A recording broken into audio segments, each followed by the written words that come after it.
Fala pessoal, tudo bem? Joe Walks, o membro aqui. Caso você tenha o hábito de investir um pouco de tempo na internet, e assim tenha feito pelos últimos 2 anos, talvez 3 anos, e seja brasileiro mesmo, porque esse tipo de questão já existe há algum tempo já na gringa, porém nós somos compostos, enfim, somos um país de primeiro mundo e países de primeiro mundo exportam pautas genéricas e estúpidas como essa de fora, né?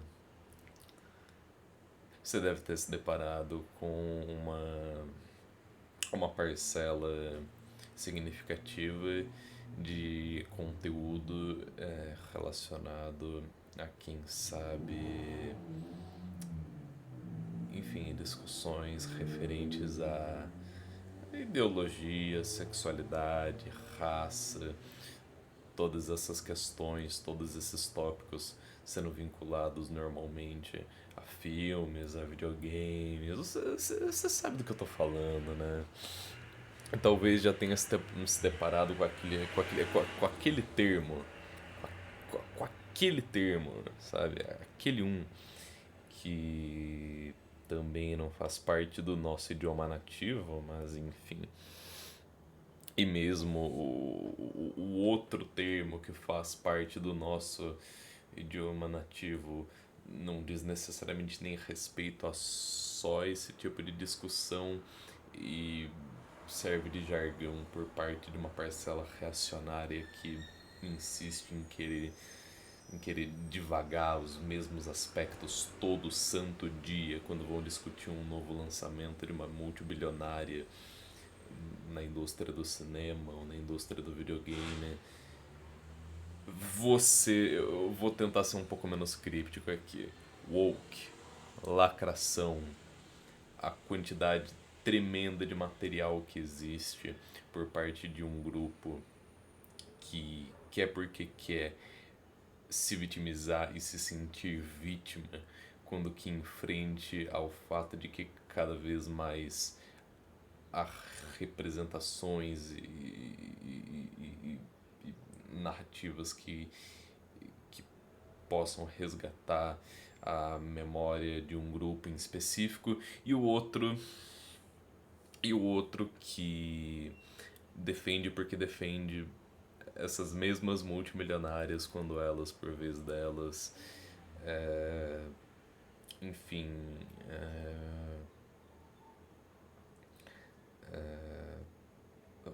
assim o fazem. Hoje, dia 20 de dezembro de 2024, quero discutir aqui de maneira não muito breve um pouco sobre guerra cultural, principalmente, guerra cultural, que é, enfim, ou talvez o termo mais, a nomenclatura mais apropriada a esse tipo de situação tão interessante, né? Que, que alimenta, que gera carreiras por aí, né? No mundo da internet, no mundinho virtual da internet, e que por outro lado estressa tanto os outros usuários ativos e pretendentes ideólogos, filósofos de gabinete que trabalham suas teses ultra mega conceituais a partir, enfim,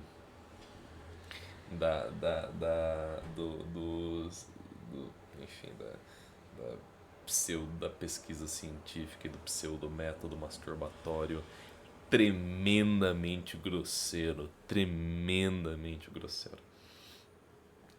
Noto que não estou devidamente apropriada, então vamos corrigir isso e logo iniciamos a nossa discussão.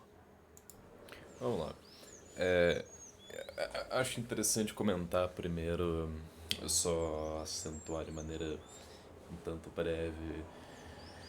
O, o que eu quis dizer, o que eu quero dizer quando eu sugiro que possa se tratar de um problema, uma parcela de internautas que cumpram um serviço de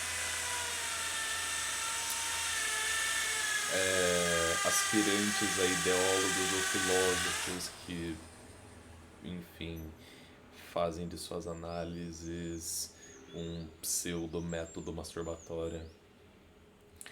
O se munir de informação nos dias de hoje e adotar para si o que pode ser um conhecimento, pode se tratar de um conhecimento e fazer daquele conhecimento o seu possível ganha-pão, ou até mesmo se debruçar em assuntos diversos para além desse conhecimento e se basear muito, majoritariamente, em estudo, pesquisa que você encontra na internet, se sustentando em artigos e coisas do tipo, por si só pode ser algo bacana, pois veja só. E agora eu vou contar um caso aqui. Eu acho válido para exemplificar. Eu, eu não peço para que ignorem o som de máquina, eu mesmo não consigo fazer isso. Eu sou debatedor. Parece piada, mas eu sou debatedor. E seja lá o que isso quer dizer na prática, né? Na prática quer dizer que eu sou condicionado por uma direção de velhos broxas e frustrados a maturar, me debulhar em pesquisa e estudo sobre assuntos em específicos para discutir isso na frente de um palco. Enfim. Em uma situação, em um instante, né? Em mais de um episódio, aliás, eu corrijo, em mais de um episódio em que eu deveria me preparar junto à minha equipe, porque há uma equipe nesse processo, para para nos debruçarmos em um assunto que posteriormente se tornaria tema de uma sessão, de um debate nosso. Eu reparei o quanto toda a equipe, sem exceção alguma, é, é, era refém de algo que particularmente eu entendo enquanto algo muito perigoso nos dias de hoje, principalmente para os mais não, nem tanto para os mais novos, para todo mundo, de maneira bem generalizada, para todo mundo, que é a codependência espiritual, mental, física, metafísica que se foda com conteudismo aparentemente intelectual. Ou não só intelectual, mas conteudismo científico, o mais raso que se existe do que área disponível de estudo acadêmico e pesquisa acadêmica. E esses jovens se orgulhavam, batiam no peito, procuravam adotar para si uma identidade, um corpo, um corpo não, perdão, uma identidade de fato para si, a partir daquele conhecimento pinceladíssimo que se extrai a partir da internet, de vídeo no YouTube, de canal, enfim, acho que eu vou espirrar, não vou espirrar, enfim, que se foda, qualquer coisa espirra. É particularmente algo que me incomoda e eu vejo isso não só restrito a essa parcela de colegas, de camaradas, de jovens, como também a tantos outros adultos também que só se sentem evidentes na própria realidade quando que contrapostos a algo que eles podem ser, noção essa que deriva do fato de que eles só se sentem vivos, capazes de um pensamento crítico, ou às vezes nem isso, graças ao que eles encontram na internet. É, enfim, é algo estranho, sim, se, se sentir total, ainda que um equívoco. Enfim, a ideia de que você possa se sentir em sua totalidade e se reconhecer na sua totalidade quando isso não passa de um equívoco prático. E isso graças a o que existe de menos você em você mesmo e no pensamento que não foi você que elaborou, que criou. Você constata meias verdades com a finalidade de tentar ser aquilo que se aparenta enquanto algo muito grande, muito bonito. E caramba, que coisa maluca. E enfim, dado o meu posicionamento, acho tudo isso absolutamente repulsivo. Acredito que o pensamento crítico, originário de uma base empírica, de sabedoria, não só conhecimento, meios conhecimentos às vezes, como também sabedoria, são ótimos formadores de caráter e de uma noção de uma identidade sólida que não seja pastichizada de forma grosseira de lugares tão estranhos quanto a internet. Guerra cultural. É por isso que eu decidi que final de ano, faltando 11 dias para a virada de ano, 5 dias para o Natal, eu quero discutir sobre guerra cultural no meu canal spin-off do YouTube. Porque produzir conteúdo para XD Productions eu não consigo. Terminar de fazer a porra do álbum que eu comecei com o Emanuel eu não consigo. Mas agora, discutir guerra cultural eu acho produtivo. Sim. Não que os outros não sejam produtivos, por favor. Eu amo o X-Member. Eu amo o X-Member. Vamos lá. O som de transição de um capítulo do vídeo pro outro. É isso. É... Podemos deduzir então que tanto a parcela reaça que denomina obras de arte e personagens e narrativas diegéticas dessas obras de arte de woke ou lacração ou qualquer merda possam supor só a partir desse comportamento, quem sabe supor não, sugerir, né? Induzir, né? Evidenciar o quanto eles por si próprio se tratam de, olha só, identitários pseudo-eloquentes quanto a respeito do tipo de fonte cujas quais eles usam para embasar teses tão mal escritas, tão formulaicas, tão merdas. Sim, sim, eu acredito que sim.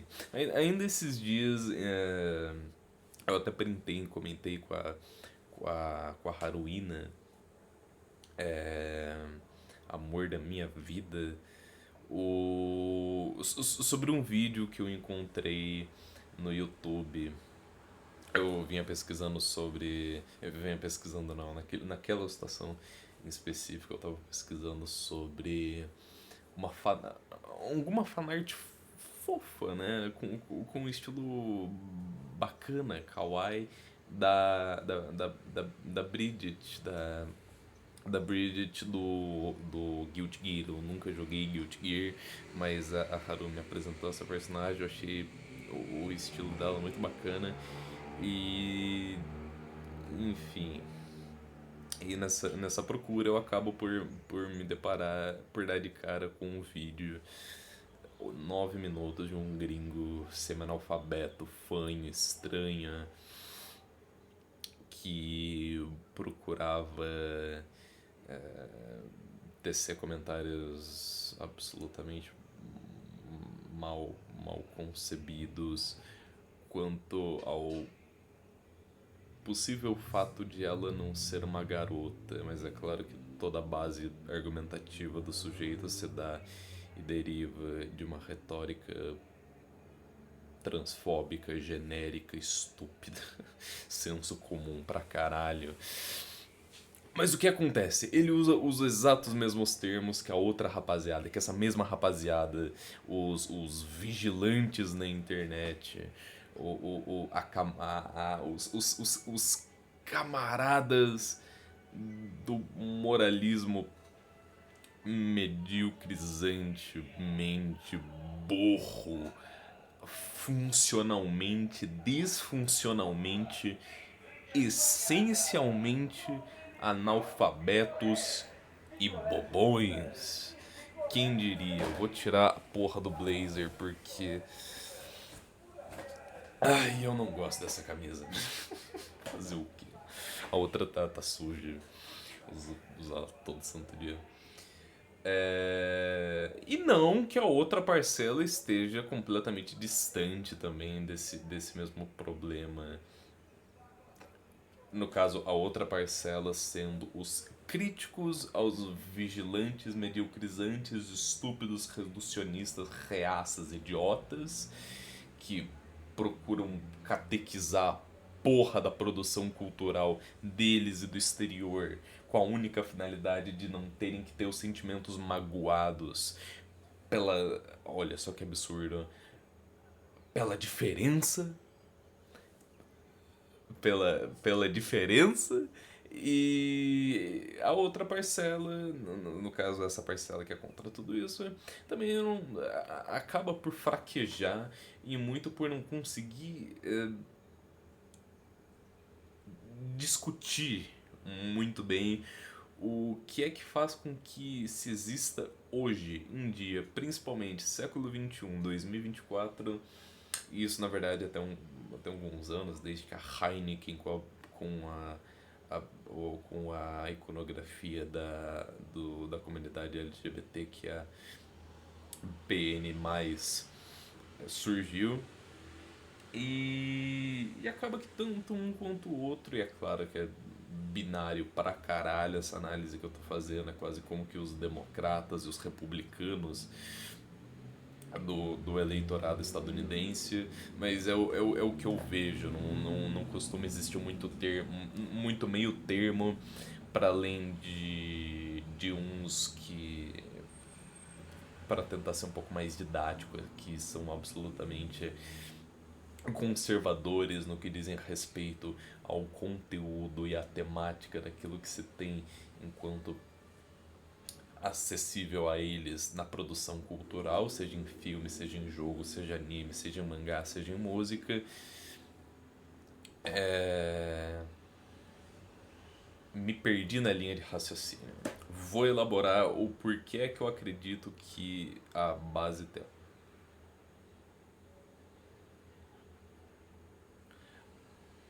Por que a base teórica.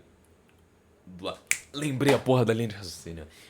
Esses conservadores e outros mais não vanguardistas, não vamos usar o termo vanguarda aqui, porque vanguardista foi o Haneck, Vanguardista foi o Sganzerla, foi a Ana Carolina, foi o Belchior. Não há nada de verdadeiramente revolucionário em você twittar falando mal sobre Donald Trump ou falando mal do Nicolas Ferreira. Essas ainda são figuras públicas cuja força não é que seja demasiada grande, mas é que independem da cólera que você sente com relação à figura deles, independem do fato de que você vai dormir toda noite roendo os dentes, dizendo: Nossa, como eu desejo a morte do Nicolas Ferreira. Todos nós desejamos. Não precisa se preocupar. Nós sabemos o quão vil, o quão baixo é esse tipo de gente assim. Acontece que a gente não consegue chegar em muito lugar com. E eu vou usar esse. Não vou. Eu ia dizer que não chegaremos a muito lugar, a qualquer lugar, com militância de teclado e tela. Eu me lembro uma letra do Haikais, olha que coisa. Ninguém mais pouco se fode para Haikais, mas enfim.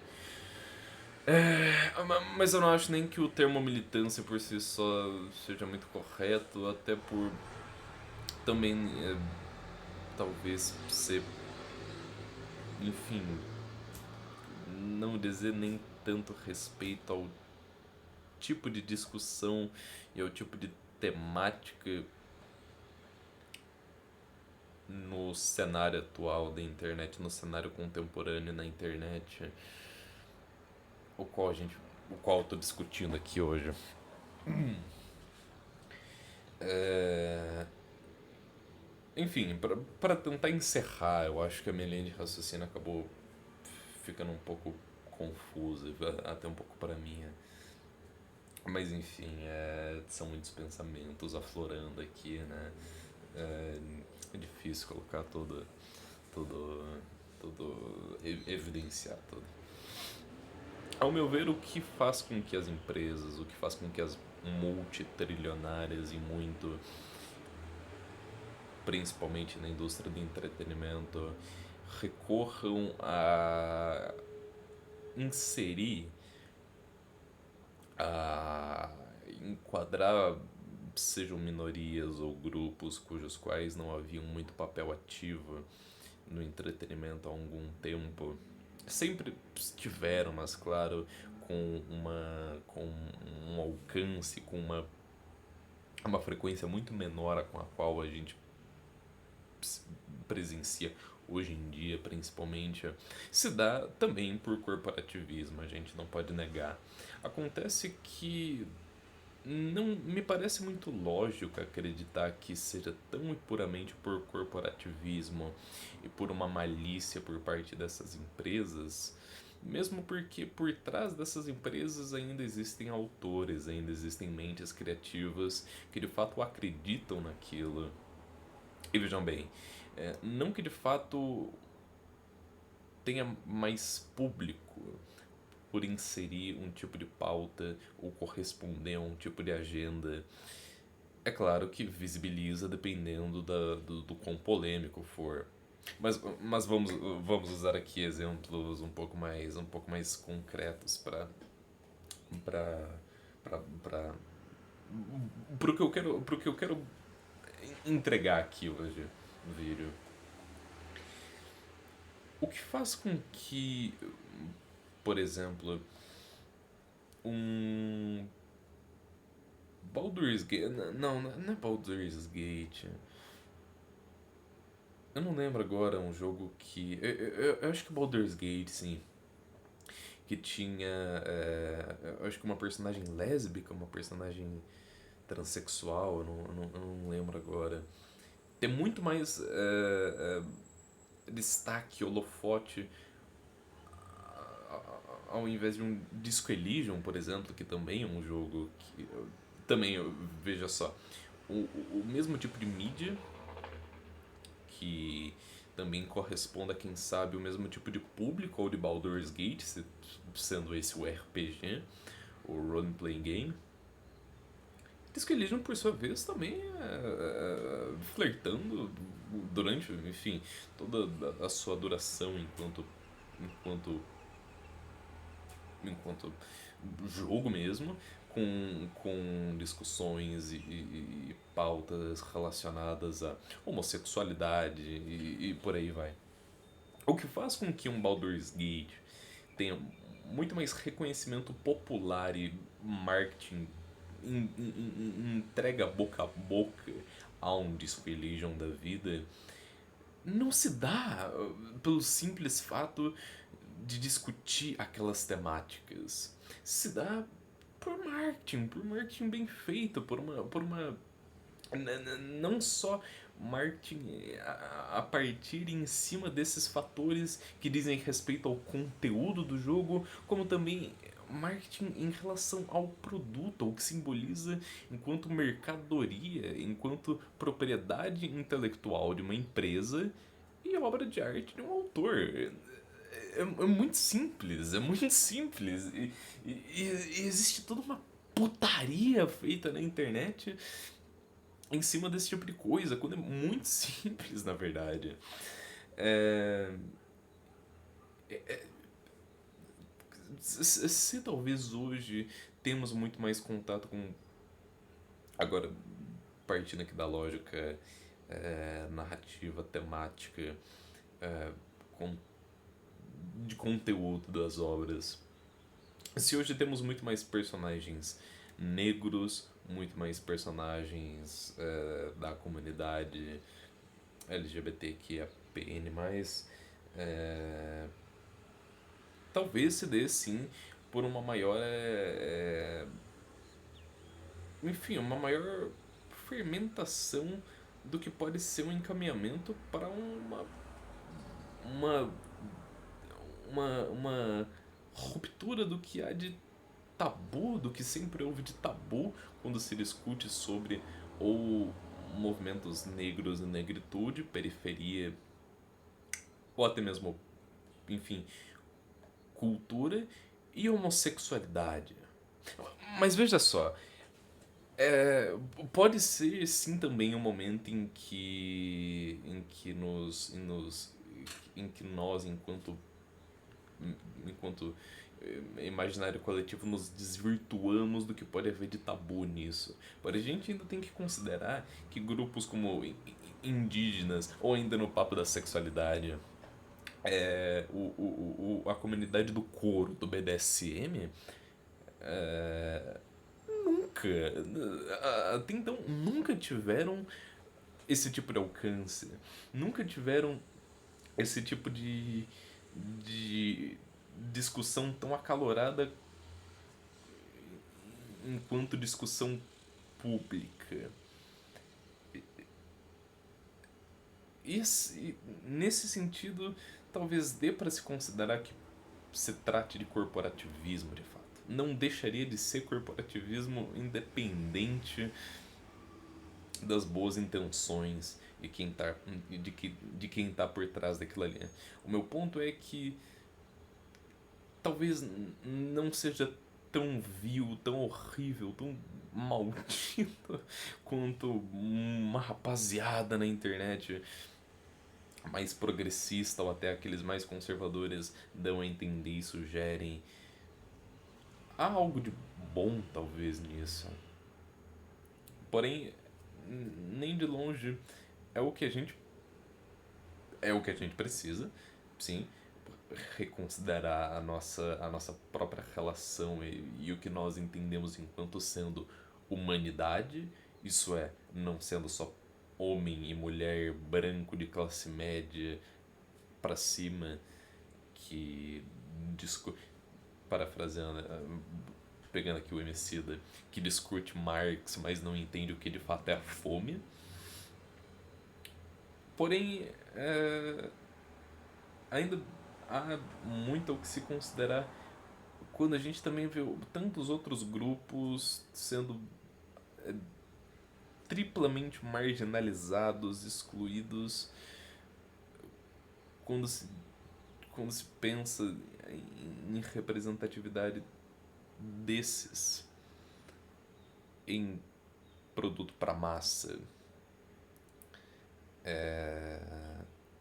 eu acho que tentar enxergar a coisa com alguma leveza, porém não se ressentir pelo fato de que algo está sendo feito e que esse algo pode simbolizar algo de um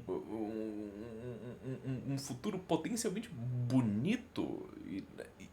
Isso é para todos, até para aqueles que são marginalizados pra caralho hoje em dia. É a melhor alternativa. Claro, se posicionar contra a parcela reaça que fala merda porque tem uma protagonista negra é bem-vindo pra caralho, sim.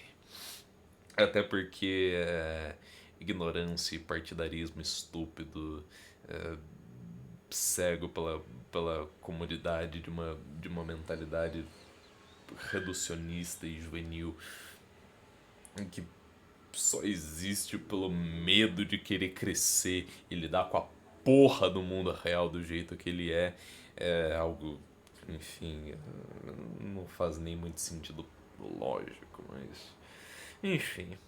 Eu acho que era isso que eu queria dizer hoje. A minha motivação para esse vídeo aqui surge, né, cresce no instante em que eu vejo 5 minutos de um vídeo do youtuber Azul. Eu não acompanho, mas lembro de já ter visto antes e me voltou hoje em específico por algum motivo e eu quis revisitar, em que ele discute sobre um clipe, eu acho que um clipe que circulou do youtuber Zangado no Twitter ano passado, em que o Zangado, por vez dele, procurava fazer uma, ainda que muito pedinte, crítica ao, enfim, não necessariamente a indústria hollywoodiana na contemporaneidade, mas há muitas escolhas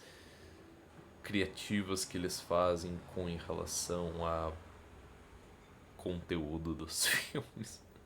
É realmente bem bobo. O pessoal se prende bastante ao conteúdo do jogo, do filme, da obra, da realização, porém nem tanto ao que a realização é enquanto produto. Mas ok. Enfim, não dá pra criticar também. A rapaziada não quer ter que pensar muito. Isso fica bem evidente, na verdade. Vi alguns minutos do vídeo da Azul. É, achei bobo o tipo de comentário que ele faz, até por não ser muito bem organizado, não ser muito bem entregue.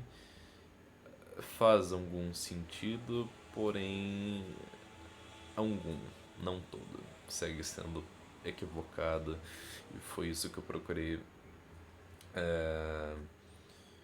quem sabe, responder nesse vídeo.